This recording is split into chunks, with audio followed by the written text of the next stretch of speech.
एक बार क्वेश्चन को पढ़ ले रहे हैं।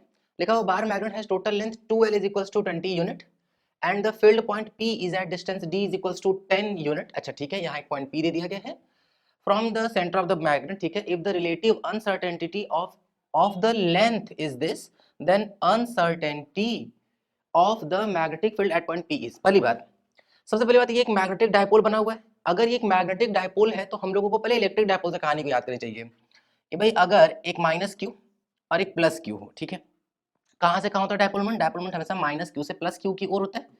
अगर हम लोग उससे किसी ऐसे कोई पॉइंट ले ले, कोई पॉइंट है P, तो ये तो इसका इक्वेटोरियल पोजीशन है।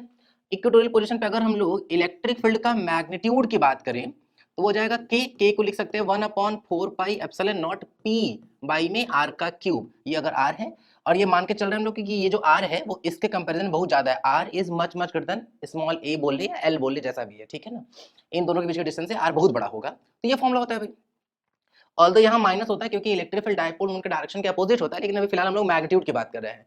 तो अगर इलेक्ट्रिक डायपोल की बजाय यहाँ पर एक मैग्नेटिक डायपोल हो जाए साउथ से नॉर्थ की ओर, मतलब -m से +m की ओर, जहां पे m जो है वो उसको पोल स्ट्रेंथ बोलते हैं, तो इधर की ओर होगा मैग्नेटिक मोमेंट का डायरेक्शन। और अगर हम लोग इस पॉइंट पर मैग्नेटिक फील्ड लिखने का प्रयास करें इक्वेटोरियल पोजीशन पे, तो 1/4 पाई तो रहेगा ही।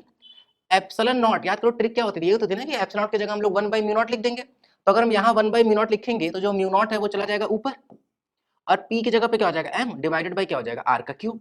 तो अगर हम लोग इस लॉजिक से चले, पहली बात यहाँ इस क्वेश्चन बताया ही नहीं गया कि मैग्नेटिक मोमेंट जो है वो कांस्टेंट है कि नहीं है। तो दो अलग अलग तरह की कुल मिला जुला करके बातें हैं, शुरुआत वहां से करते हैं पहले ना। सबसे पहला एक सॉल्यूशन क्या हो सकता है इसका, मेथड 1 की बात कर रहे हैं। अगर हम ये मान के चल रहे हैं कि m जो कि मैग्नेटिक मोमेंट है, अगर ये हो जाए कांस्टेंट, ठीक, और लेंथ में मेजरमेंट मतलब ये जो d है उसके मेजरमेंट की बात करें तो उसमें r जो है भाई परसेंटेज चेंज अगर 1% से कम होता है तो पावर को कोफिशिएंट बना सकते हैं।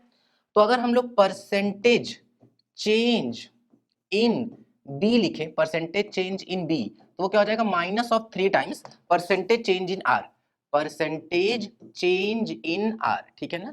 और ये माइनस ये बता रहा होगा कि भैया r बढ़ेगा तो मैग्नेटिक फील्ड घटेगा।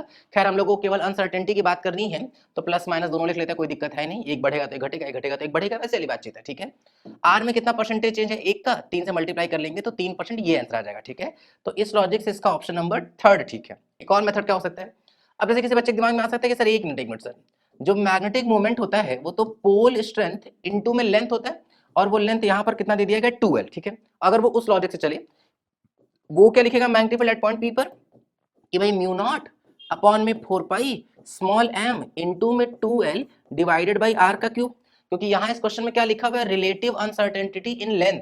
अगर रिलेटिव अनसर्टेनिटी है तो वो d में भी हो सकता है, l में भी हो सकता है। अब देखते हैं, अगर अब इस लॉजिक से चले तो यहाँ पर परसेंटेज चेंज इन b की बात कर रहे हैं, हम ये मान के चल रहे हैं कि जो पोल स्ट्रेंथ है स्मॉल m कांस्टेंट है, ठीक है ना।